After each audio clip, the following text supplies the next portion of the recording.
If I was to tell you about some tablet-like artifacts associated with higher powers and communication of amazing knowledge, with a load of taboos around them about who can handle and access them, specifically only those with the right kind of high status within a metaphysical system.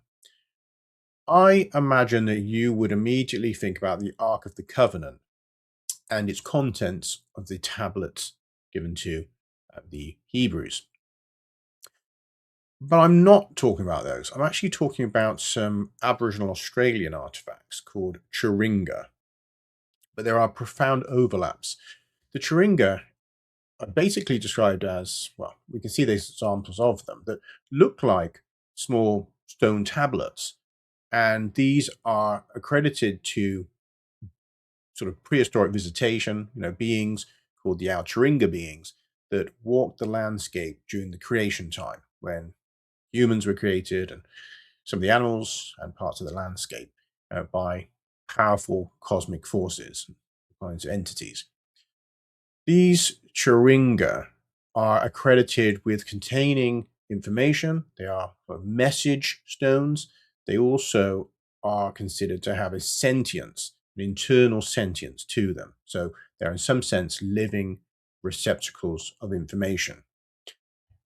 The Probably the best information about these Churinga comes from the Arente people, who are sort of the central north deserts of Australia, and they have sort of two versions of this. There's either that the Churinga were created by the Al Churinga beings and left here, dropped here by them during the creation time, or that some of these Al Churinga beings transformed themselves into Churinga so that they would have these impermeable bodies and would reside, alongside humanity indefinitely. Well, the interesting thing about that is that we have a class of theoretical alien technologies that meshes very nicely with this kind of law.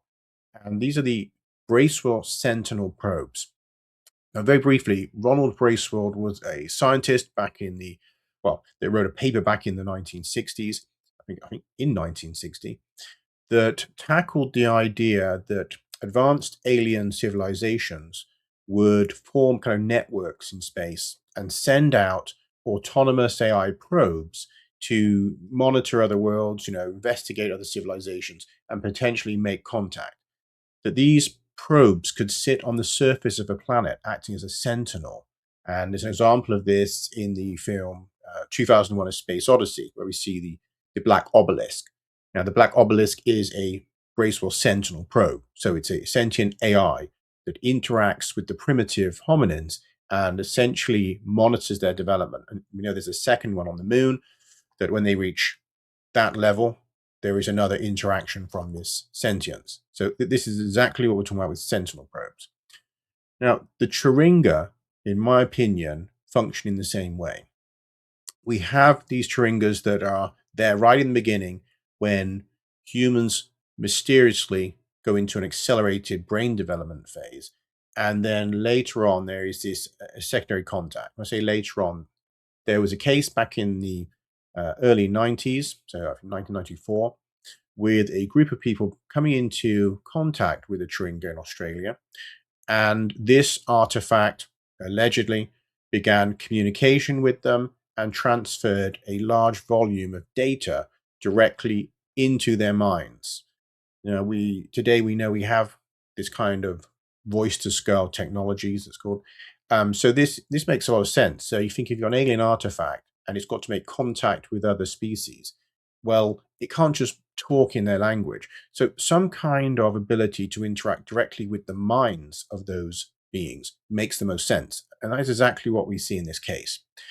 Now, what does the Churinga communicate? Well, it tells an entire narrative of a prehistoric visitation, a series of really profound events, and most importantly, a intervention in human origins, a modification of the ancestors of modern humans, going back almost 800,000 years ago.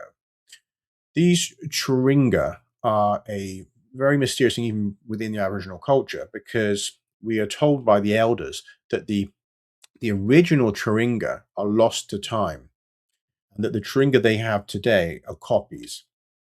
And yet these copies are also considered to be just as powerful and important as the originals. Now, this is another strange concept because we know that from, again, theoretical research to do with autonomous probes, that there is a category of these that are essentially self-replicating probes. And so a self-replicating probe will make an identical copy of itself, which will have all the same functions, would still have the AI on board, and that these things can travel outwards from a home world, making more copies of themselves and spreading. So now you stop and think about that.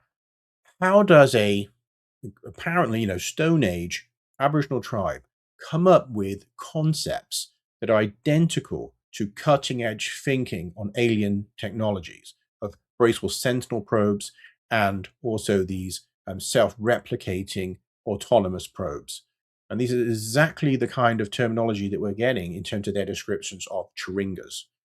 And here we have a case where interaction with a Churinga leads to a download, a sort of mind to mind download from the sentience of the artifact, describing a prehistoric visitation, this artifact being left here, and a whole narrative of another species modifying our ancestors.